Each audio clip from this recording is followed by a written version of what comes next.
Welcome to Pi Classes again.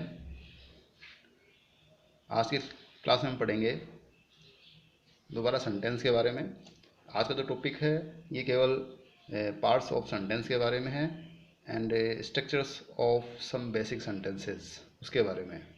तो start करते हैं।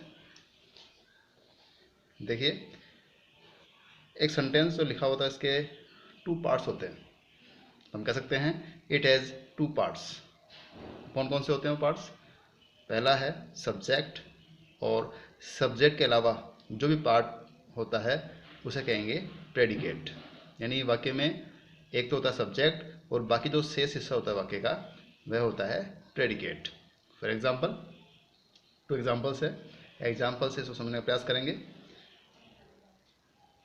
First example is Manish is a good boy.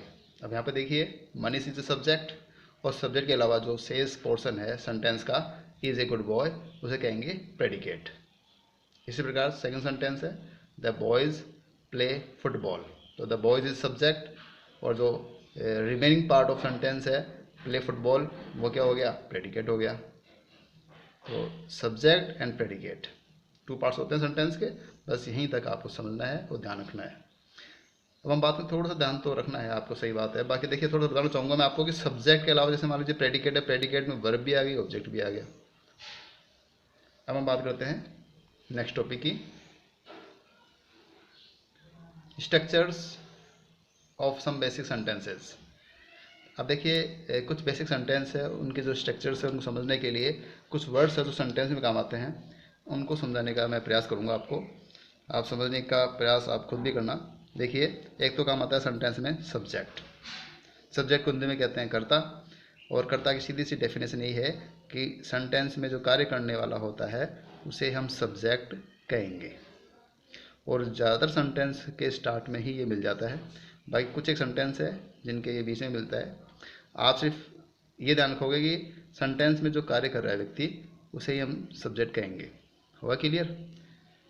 अब हम बात करते हैं वर्ब यानी क्रिया की। क्रिया क्या होता है? यदि सेंटेंस में कोई कार्य है तो उस कार्य को हम क्या कहेंगे? क्रिया कहेंगे। या फिर कोई भी कार्य हो रहा है या किया जा रहा है वह वर्ब भी होता है। जैसे फॉर एग्जांपल मैंने दो वर्ब यहाँ पर लिखी हुई है, जैसे प्ले है, राइट है। अब देखिए, प्ले क्या होता है? खेलना होता है। राइट क्या होता है? लिखना होता है। दोनों ही कार्य हैं, एक तो लिखने का काम हो रहा है और एक में खेलने का काम हो रहा है। या फिर सीधी सी बात बताना चाहूँगा मैं आपको कि देखिए, हिंदी का कोई भी एक शब्द लिखा जा रहा है, उस शब्द के लास्ट में यदि आपको ना मिलता है, ना, जैसे इन्हीं को देख लेते हैं। जैसे प्ले, प्ले को कहते हैं हिंदी में खेलना, तो ना मिल रहा है। राइटिंग होता है लिखना, तो ना मिल रहा है। तो जिस वर्ड के अंत में ना होता है हिंदी वर्ड के अंत में उसे हम क्या कहेंगे? वर्ब कहेंगे। क्लियर हो गया? अब हम बात करेंगे ऑब्जेक्ट की। ऑब्जेक्ट को हिंदी में कर्म कहते हैं। इसकी सीधी सी डेफिनेशन है जिसके लिए कार्य किया जाता है उसे ही हम ऑब्जेक्ट मानते हैं। फॉर एग्जाम्पल समझने का प्रयास करोगे, राइट ए लेटर। अब देखिए, इसमें राइट का काम किसके लिए हो रहा है? ए लेटर के लिए हो रहा है, इसलिए ए लेटर क्या हो गया? ऑब्जेक्ट हो गया। उसी प्रकार किल ए स्नेक, यहाँ पर किल का काम किसके लिए हो रहा है? स्नेक के लिए हो गया, तो ए स्नेक इज ऑब्जेक्ट। अब देखिए, इसमें एक वर्ड और आता है जिसको समझना आपके लिए बहुत ज़रूरी है। उस वर्ड को हम कहते हैं अदर। यानी यदि किसी सेंटेंस में यदि ऑब्जेक्ट नहीं है तो उसको हम किस कैटेगरी में रखेंगे? उसको हम रखेंगे अदर की कैटेगरी में। अब देखिए, जिस वाक्य में क्या वह किसको का जवाब मिलता है वह जवाब ही कर्म होता है। यहाँ पे मैंने ऑब्जेक्ट को समझाने का प्रयास किया है अदर की डेफिनेशन में। देखिए, अन्यथा उसे अदर ही मानते हैं। यानी यदि ऑब्जेक्ट नहीं है तो उसे क्या मानेंगे? अदर मानेंगे। अब देखिए, यहाँ पर आप ध्यान रखोगे कि यहाँ पे मैंने दो शब्द लिखे हैं, क्या वह किसको। क्या को इंग्लिश में कहते हैं वाट, किसको कहते हैं वूम। अब इसको समझने के लिए दो एग्जाम्पल हैं। एग्जाम्पल को समझने का प्रयास करोगे आप, एग्जाम्पल समझ में आ जाएगा आपके। ये देखिए, यहाँ पर है, पहला एग्जाम्पल है ही राइट्स ए लेटर।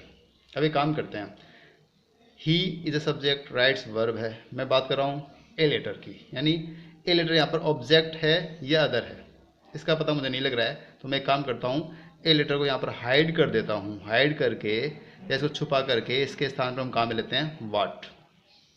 ठीक है? तो देखिए, ही राइट्स वाट, वह क्या लिखता है?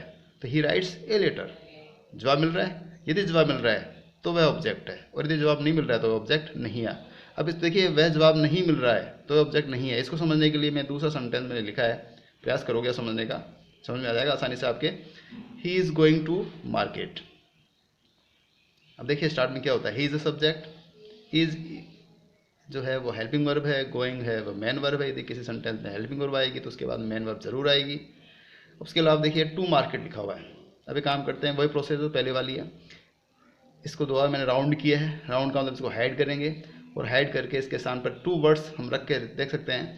पहले रखता हूँ मैं वाट, वही है, ही इज़ गोइंग वाट, वह क्या जा रहा है। तो मेरे ख्याल जवाब नहीं मिल रहा आपको यहाँ पर, टू मार्केट, हटा देते हैं इसको।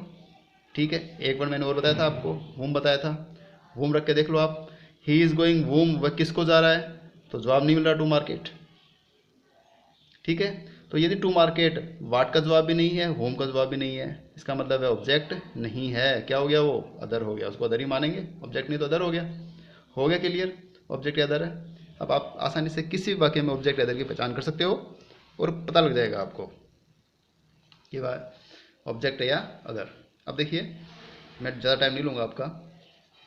उसके बाद में हम डायरेक्ट आएंगे स्ट्रक्चर पर। कुछ बेसिक सेंटेंस मैंने बताए थे आपको। नंबर 1 है अफर्मेटिव सेंटेंस, जो कि पार्ट होता है एक असर्टिव सेंटेंस का। अफर्मेटिव सेंटेंस की जब स्ट्रक्चर बनाओगे तो आपको ध्यान रखना है कि जो सब्जेक्ट है वो स्टार्ट में लगाओगे, प्लस उसके बाद में वर्ब आएगा, प्लस उसके बाद में आपको ऑब्जेक्ट या अदर रखना है। इसकी एक स्ट्रक्चर और बनती है, यदि किसी सेंटेंस में हेल्पिंग वर्ब आ जाए तो उसके बाद में मेन वर्ब जरूर आती है। तो करना कुछ ही नहीं है, जहाँ पर वर्ब है वहीं दोनों हो जाएंगी, यानी सब्जेक्ट है प्लस एच वी है प्लस एम वी है प्लस ऑब्जेक्ट या अदर। हो गया क्लियर। सेकेंड जो सेंटेंस है उसे हम कहते हैं नेगेटिव सेंटेंस। सिंपल सी पहचान है, and for not, and for negative. This means इसमें नोट आएगा। नोट कहाँ आएगा, सीधी सी बात है। एक सेंटेंस में इंपॉर्टेंट चीज़ कौन सी होती है, इंपॉर्टेंट होती है वर्ब। तो वर्ब में ही नोट का प्रयोग करना है। अब यहाँ पर क्या हो रहा है कि देखिए, एक जो वर्ब है उसके बीच में कहाँ लगाएंगे, नोट। दूसरी स्ट्रक्चर देखते हैं कि एच वी और एम वी, इन दोनों के बीच में हम नोट लगा सकते हैं। तो देखिए ये दूसरी स्ट्रक्चर इसमें काम आती है, subject plus H V plus not plus M V plus object या अदर। ये आपके नेगेटिव सेंटेंस की स्ट्रक्चर हो गई है। करना क्या है, एच वी और एम वी के बीच में नोट लगाना है। तो थर्ड स्ट्रक्चर है जो सेंटेंस है वो है इंट्रोगेटिव सेंटेंस। इंट्रोगेटिव सेंटेंस को भी आपको ध्यान से समझना है। करना कुछ नहीं है आपको। इंट्रोगेटिव देखिए क्या है, सीधी सी बताने की, वाक्य के लास्ट में क्या आ गया, क्वेश्चन मार्क आएगा, क्वेश्चन मार्क लगा दिया। अब इसमें देखिए एच वी जो है वो आपको सेंटेंस के स्टार्ट में लगानी है। करना कुछ नहीं है, सिर्फ जैसे एच वी है स्टार्ट में लगा दिया आपने, प्लस सब्जेक्ट जहाँ है वहीं रखना है, उसके बाद में जो एम वी है वहाँ की वहीं रहेगी, प्लस ऑब्जेक्ट या अदर। लास्ट में क्वेश्चन मार्क लगाओगे आपको, ओके। अब लास्ट में इसके क्वेश्चन मार्क लगेगा। उसके हम देखिए तो फोर्थ सेंटेंस है, उसे कहते हैं इंट्रोनेगेटिव सेंटेंस। होता क्या इसमें देखिए, ये अलग से कोई सेंटेंस नहीं होता है, ये नेगेटिव और प्लस इंट्रोगेटिव, ये मिक्सचर है टू सेंटेंसेस का। एक तो क्या हो गया, इंट्रोगेटिव हो गया, और एक क्या हो गया, ये नेगेटिव हो गया। तो दोनों कंडीशन यहाँ पर अप्लाई होगी। देखिए स्ट्रक्चर देख लीजिए आप। पहले बनाएंगे इसको इंट्रोगेटिव, तो एच वी आएगी, एच वी के बाद में क्या आएगा, सब्जेक्ट आएगा। सब्जेक्ट के बाद में देखिए क्या बनाएंगे, नेगेटिव बनाएंगे। सब्जेक्ट में आप नोट लगा दो, नोट के बाद में एम वी लगाओगे, एम वी के बाद में ऑब्जेक्ट या अदर आ जाएगा। चूंकि जो सेंटेंस है वो है इंट्रोगेटिव है, तो इसलिए लास्ट में क्या आ जाएगा, क्वेश्चन मार्क आ जाएगा। तो कुल मिला के बात यही है कि आपको इंग्लिश में जो सेंटेंस काम में लेते हैं हम, उसके अकॉर्डिंग, और या फिर टेंस पढ़ोगे, टेंस में भी ये 4 ही बेसिक सेंटेंसेस काम में आते हैं। देखिए ये मेरी सेंटेंस की जो क्लास थी यहाँ पूरी हो गई है। इससे पहले वाली क्लास भी थी जो आपको देखनी है। थैंक्स।